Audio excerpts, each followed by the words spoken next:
So welcome everyone. If you're just joining us, let us know where you're tuning in from. If you're not in the room, once again, welcome from Columbus, Ohio. It's a wonderful day to be inside because it's incredibly hot outside, and it's wonderful to be among friends. It's good to see everybody. We had the weekend off last weekend in celebration of Memorial Day, and this month kicks off Pride Month. So to all our LGBTQ friends and friends of the friends of the friends of the family, and everybody who's celebrating Pride, I read something interesting. It wasn't just like a little blurb, people blurbs on Facebook and social media, but it was, I'm not proud because I'm gay, this person said. I was born that way, but I'm proud that I'm no longer afraid. Mm-hmm. And I thought, that's a really good one. And may we be the people who open our hearts to create more of that love that is the truth of who we are, and nurturing that divine spirit of love so that we get more love and less fear on the planet. Fear keeps us apart from love, but love there's nothing equal or greater than it. It's impossible to escape it. So let us turn on that light of love and allow more people to be more confident and happy and not be afraid to be who they are. It reminds me of, I'm going to segue into the Beatitudes from this book, but it reminds me of this morning I was thinking about this book, The Second Coming of Christ. And in the Beatitudes, before that, like Be Not Afraid was a song that I would sing often growing up in the Catholic Church. I started cantoring when I was just a child, and I got to sing for a lot of people's weddings, thousands of them, and a lot of people's funerals too, probably hundreds of those. So I'm 87 right now, so that would feels like it sometimes. I would sing in clubs in the evening. I started singing in clubs when I was 17 years old, in dance clubs. And I would sing Thursday, Friday, Saturday night till 2 o'clock in the morning, and then go sing 3 masses in the morning on Sunday. So it was like the same kind of thing, they just served different spirits, is what I'd say. It was all meant to awaken something inside of us. Music is music, and healing music especially, supersedes all of it because it gets right into the truth of those cells. But there was a song that I sang at funerals called Be Not Afraid. And it was taken from Psalm 23. And I was always very curious about this song because it was inspired by Psalm 23. You shall cross the barren deserts, but you shall not die of thirst. You shall wander far in safety, though you do not know the way. You shall speak your words in foreign land, and all will understand. You shall see the face of God and live. Be not afraid. I go before you always. Come, follow me, and I will give you rest. And then it goes on to the second part of the song. Though you cross through raging waters, in the sea you shall not drown. And it goes on like this. But then something interesting happens with it. It takes it from the Psalms, and all of a sudden it flips into one of the Gospels of Matthew, which the Beatitudes come in. Blessed are the poor, for the kingdom shall be theirs. Blessed those who weep and mourn, for one day they shall laugh. And this still gets me choked up, because all of it is just such a blessing while you're here transitioning into the next world. But those who are left behind, the Beatitudes are here to help show us the way. And I thought, what an interesting choice of lyric that this composer put these two powerful passages, to me the most powerful in the Bible. One leads you to the infinite, and the other one is the teachings of the Christ that teach us how to be while we're here, that constantly leave that door open. So today I want to talk a little bit about how that went together in those songs. But I could barely sing that song without crying, not because I was sad for the people whose loved one passed away, but because it brought it so alive in my body that this is not my real home. It created that longing to keep the door open, always between worlds. So my whole head's tingling. So blessed are the poor, for the kingdom shall be theirs. Blessed are those who weep and mourn, for one day they shall laugh. And if those around you curse and hate you all because of me, blessed are you. Meaning, people might not understand why you're doing what you're doing in the name of the infinite. It looks like you're trying to rock the boat. Do you ever get accused of rocking the boat? I'm sure everybody in this room has, because you wouldn't be here. You'd still be in some patriarchal Christian kind of thing. That's no offense to anyone. I'm just saying you'd still be doing it a particular way. And at SoulCall, we're saying, do it your way. Like, it's like Burger King or McDonald's, you know, you want fast food, but I don't want it so fast that I can't have it the way I want it. Right? If you're willing to be a little bit patient, you can co-create your way, the way you would do this thing.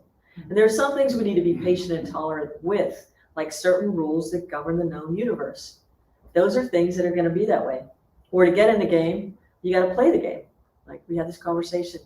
If you're going to get into the game, learn how to play the game, then do it your way. Show them what you bring to the game. Musicians do this all the time. They learn how to play music, then they learn how to express the beauty of their soul through music. You know, so first you've got to master that. Keys to self-mastery. You know, I never thought I was practicing singing when I was a little kid. You couldn't get me to stop singing when I was a little kid. I was playing, right? So I became very good at singing, and I know exactly what my voice can do. I know how to make it do it.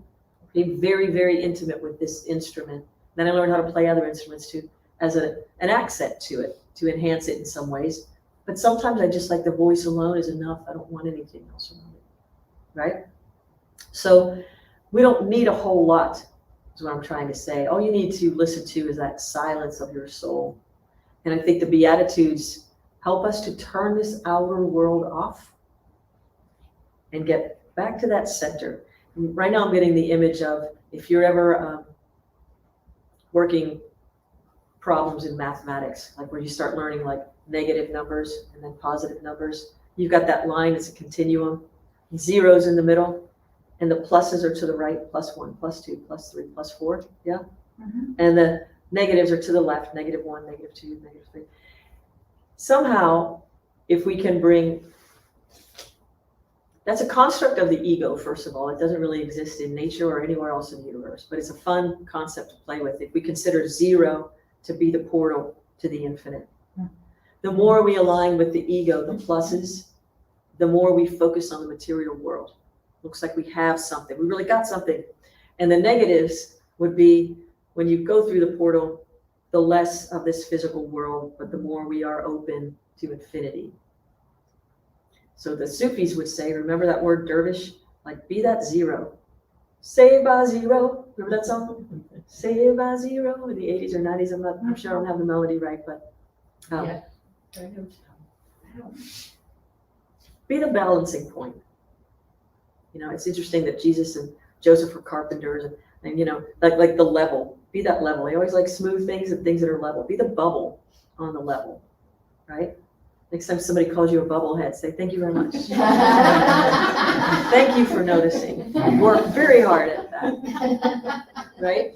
You know, learning how to balance this out. So I'm going to read the Beatitudes, and once again, the word beatitude is a word that means a supreme blessing, one that brings happiness. Sometimes we're going to read through this and you're going to say, how does weeping and mourning bring happiness? Maybe not in the +1, +2, +3 world, but in the world that we're trying to bring into balance, like not becoming so hard and fixed on the results of the material world. Have more happiness inside, Yogananda says. Have more happiness inside. And have the necessary things. Go for those things. Get the things you need to take care of the body. We are in a body on this planet. You need to eat. You need to have shelter. You need to have clothes. We need to have all these things. We need to eat. Did I say that twice? Did I say we need to eat? Okay. So here we go. This is taken from The Second Coming of Christ, the Resurrection of the Christ Within You, a revelatory commentary on the original teachings of Jesus by Paramahansa Yogananda. This is published by Self-Realization Fellowship. This is one of the volumes. There are 2 like this. Wow. And it looks, you know, scholarly and interesting. But I want to tell you, if you read one line of any of these, I really want to teach these books. It's a 12-year course.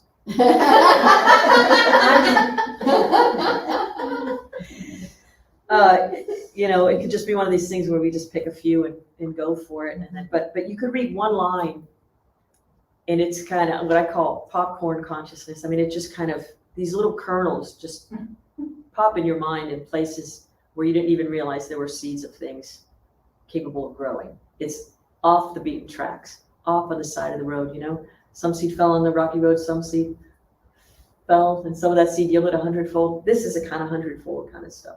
It finds those recesses in the mind that aren't so adapted to something else already, and it allows it to grow and push through it, you know.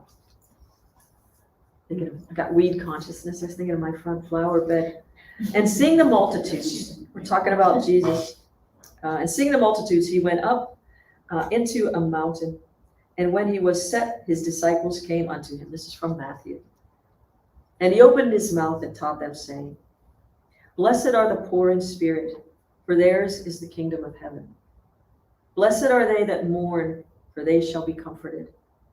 Blessed are the meek, for they shall inherit the earth. Blessed are they which do hunger and thirst after righteousness, for they shall be filled. Blessed are the merciful, for they shall obtain mercy. Goes around, comes around. That's what that one means, right? Blessed are the pure in heart, for they shall see God. Blessed are the peacemakers, for they shall be called the children of God. Blessed are they which are persecuted for righteousness' sake, for theirs is the kingdom of heaven. There's no waiting there. Blessed are ye when humans shall revile you and persecute you, and shall say all manner of evil against you falsely for my sake, meaning for the sake of truth. Rejoice and be exceedingly glad, for great is your reward in heaven. In consciousness is what they mean. Heaven's not a place. For so persecuted they the prophets which were before you. Ye are the salt of the earth, but if the salt has lost its savor, wherewith shall it be salted? That's a question. Anybody got an answer for that? Inside. Ye are the light of the world. A city that is set on a hill cannot be hidden. Neither do men light a candle and put it under a bushel. This bright light of mine, I'm gonna let it shine. There it is. But on a candlestick, and it giveth light unto all that are in the house. These are just so layered, right? Let your light so shine before humans that they may see your good works and glorify the infinite, which is in heaven. Now get out there and have a great Pride Week. Lots of little nuggets in there. Anyone resonate more than another? Anyone? Which one? Let your light shine. It's just my granddaughter said, "You're the only grandma I know who actually swings when she's all alone." Nice. Yeah, and I thought, yeah. Anyone else? In the face of persecution or others ill will, you will have the kingdom of heaven. Yeah. If they're doing it because you're trying to bring truth, and people try to say you're evil and all these things. Truth can't be hidden. It's impossible. Eventually it comes out. If you live long enough, you'll see it happen over and over and over again. Some of us older ones are like, yeah, we're smiling. But it's true. Like you can try to hide things, but the truth finds a way, like a river to the ocean. It's impossible. So speak the truth, but avoid speaking harmful truths, they say. So what does he say about the Beatitudes? So the Beatitudes, thank you for asking, Linda. I was going to get right to that. So Paramahansa Yogananda says, during his teaching, Jesus let loose through his voice, as well as through his eyes, his divine life force and godly vibration to spread over the disciples, making them calmly attuned and magnetized, able to receive through their intuitional understanding the full measure of his wisdom. The lyric verses of Jesus that began, "Blessed are," have become known as the Beatitudes. To beatify is to make supremely happy. Beatitude signifies the blessedness, the bliss of heaven. Jesus here sets forth with power and simplicity a doctrine of moral and spiritual principles that has echoed undiminished down the ages, tenets by which humans' lives become blessed, filled with heavenly bliss. So the word poor, as used in the first beatitude, signifies wanting in any outer superficial elegance of spiritual wealth. Those who possess true spirituality never make an ostentatious display of it. Rather, they express quite naturally a humbleness of ego and its vainglorious trappings. To be poor in spirit is to have divested one's inner being, his spirit, of desire for and attachment to material objects. So to be poor in spirit means you're just so focused on things. You've lost. And that's the real loss, is what he's saying. To have a desire or attachment to material objects, earthly possessions, materially minded friends, selfish human love. Through this purification of inward renunciation, the soul finds that it has ever possessed all the riches of the eternal kingdom of wisdom and bliss, and thenceforth dwells therein in constant communion with God, the infinite, and all the saints. So poverty in spirit does not imply that one should necessarily be a pauper, lest deprivation of basic bodily necessities distract one's mind. But it certainly means that one should not settle for material acquisitions only. So get those things, but don't stop there. They will take away your suffering of body and mind. Like if you're not nourished, your mind is just thinking of food. It's hard to elevate your consciousness when we're hurt or hungry. You know, some people who were experiencing great pain, it's like some of the great saints, you read about the great saints' lives. It wasn't all, fun and games. Those people suffered a lot, but they learned how to overcome things.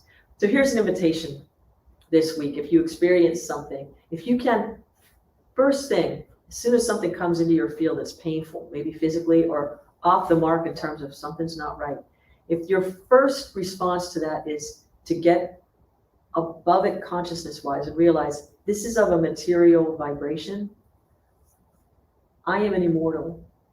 I can raise my consciousness above this thing. It's not a high or a low, it's a frequency. And I can allow it to rain down like rain from the clouds.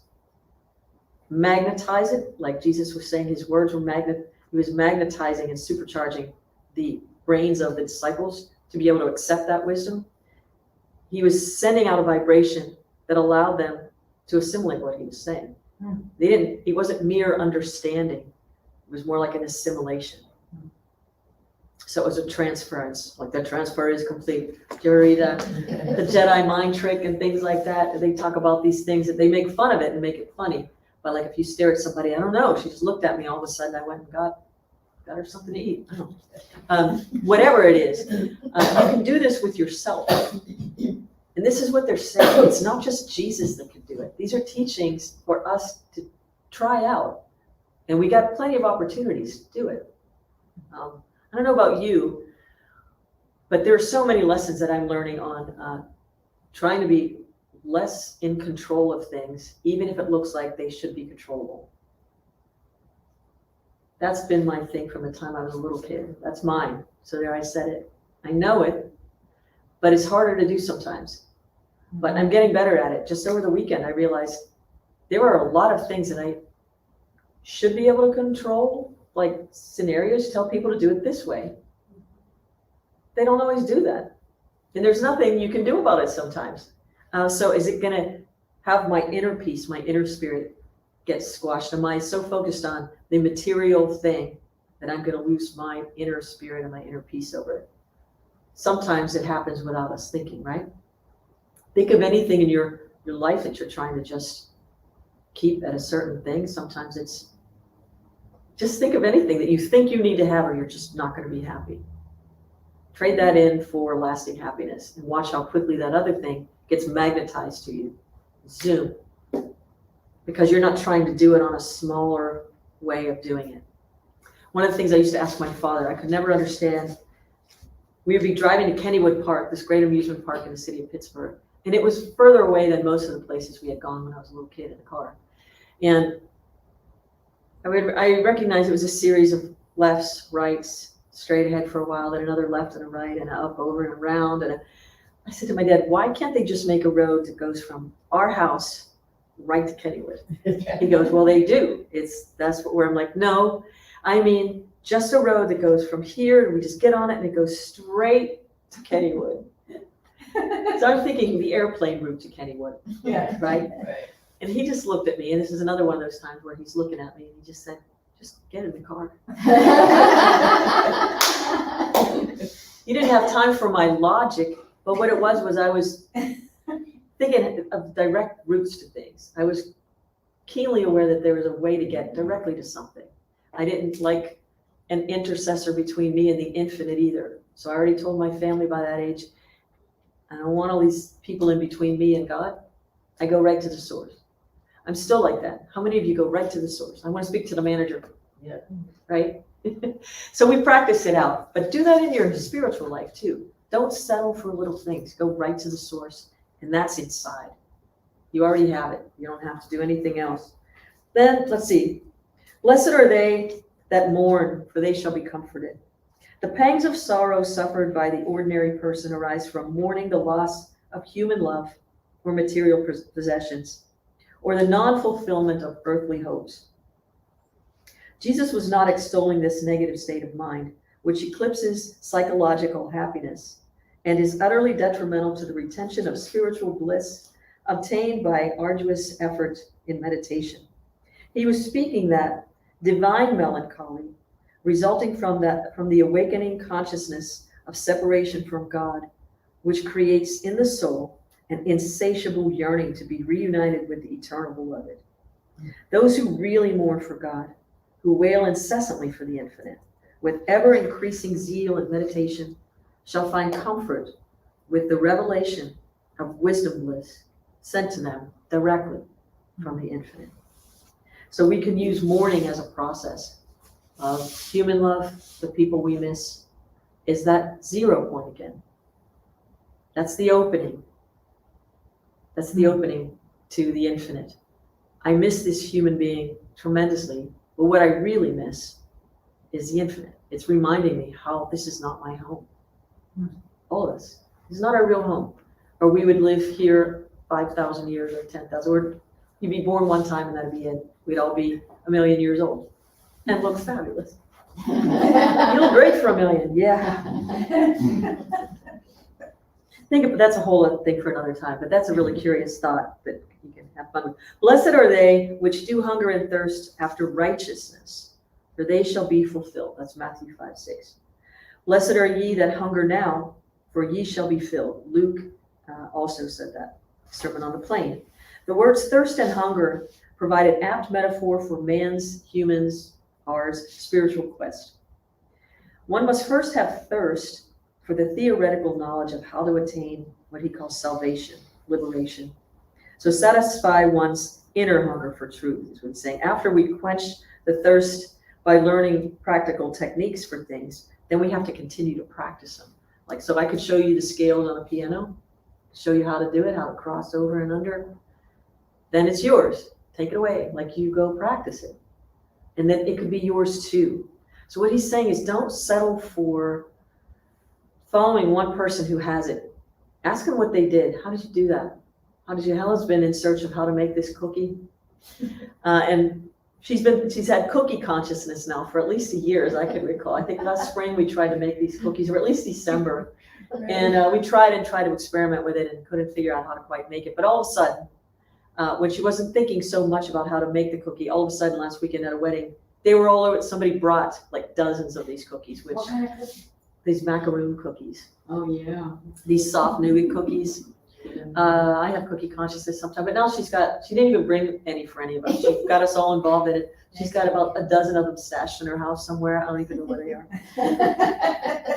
But the thing is that thirst for the material representation of the thing, it's the hunger itself that is what you want. Yeah, let that move you into the thirst for the thing, which is unquenchable. May you always have that thirst. May you always have that hunger for infinite truth, and let it keep unraveling and unraveling. You'll never get to the end of it. It's impossible, which is the beautiful part. Even Jesus said, I know not what my Father knows. The infinite knows.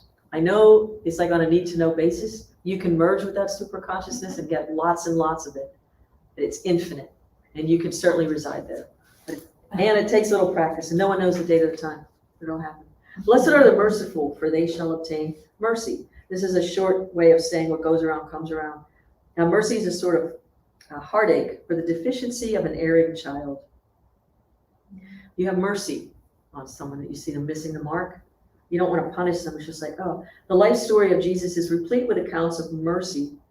And in perfected divine children of the infinite, we see revealed the hidden, transcendent, beloved God as it truly is.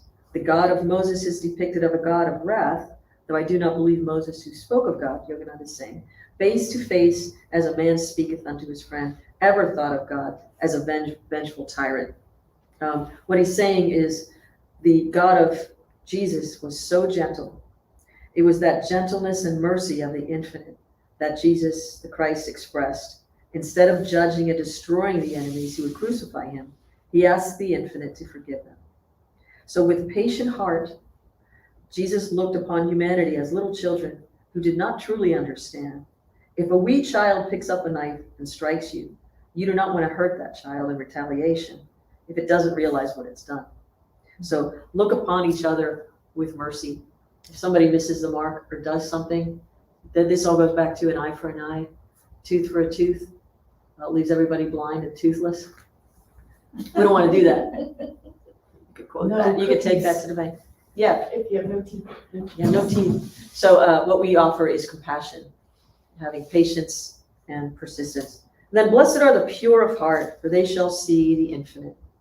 The consummate religious experience is direct perception of God, Goddess, for which the purification of the heart is a requisite. On this, all scriptures agree. The Bhagavad Gita, India's immortal scripture of yoga, the science of religion and God union, speak of the blessedness of divine perception of one who has attained this inner purification. And this is a little excerpt from the Bhagavad Gita. The yogi who has completely calmed the mind and controlled the passions and freed them from all impurities, and who is one with the spirit, verily has attained supreme blessedness. With the soul united by spirit to spirit by yoga, which is scientific union, with vision of equality for all things, the yogi beholds the self, spirit united, in all creation, in all creatures in the spirit. He who perceives me everywhere and beholds everything in me never loses sight of me, nor do I lose sight of them, of thee. That's from the Bhagavad Gita. That's Lord Krishna. That's my favorite. You can't get out of it. You can't get out of the sight of the infinite. Impossible. I always feel like, right? Somebody's watching me, because there is. All right. Let's see what the next one is. Blessed are the peacemakers, for they shall be called children of the infinite. The real peacemaker is the one who meditates and follows the infinite, like the Christ consciousness way of living.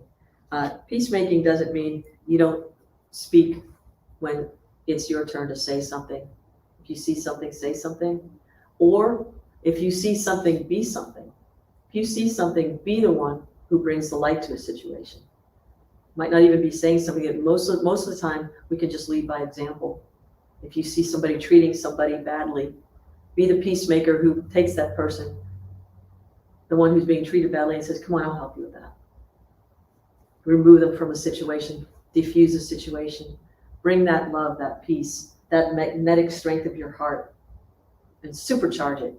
Just raise the vibration on the thing.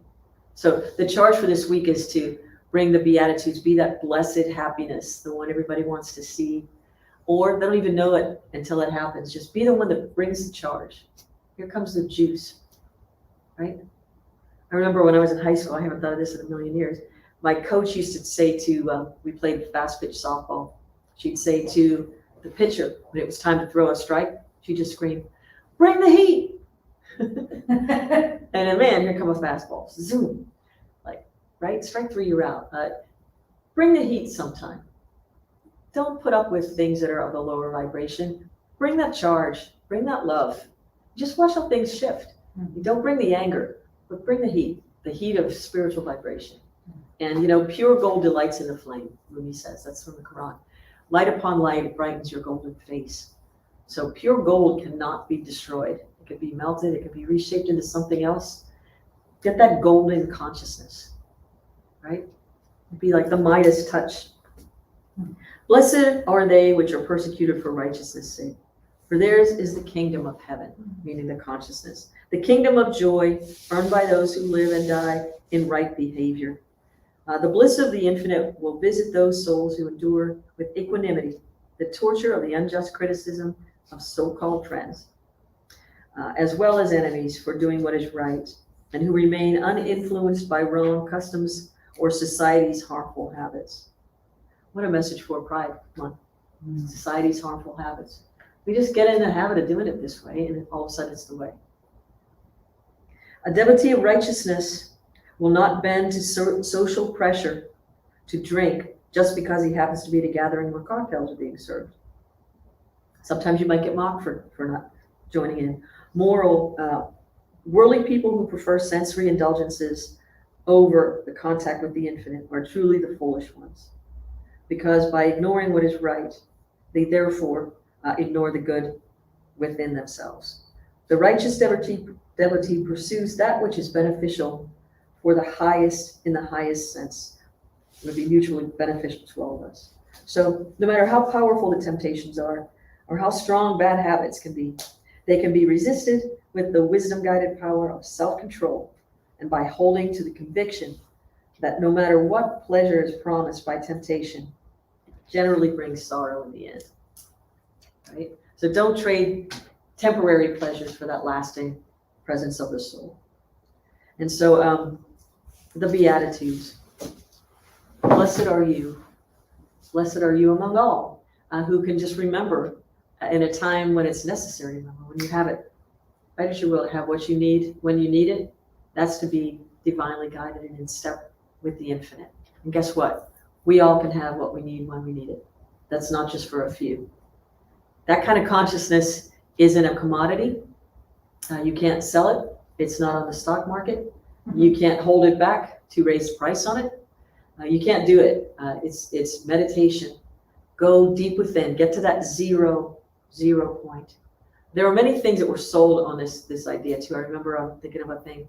There's 0 point energy, or like 0 point consciousness meditation. You don't need to buy anything to get it. Don't go out and buy something that promises 0 point energy. Just meditate.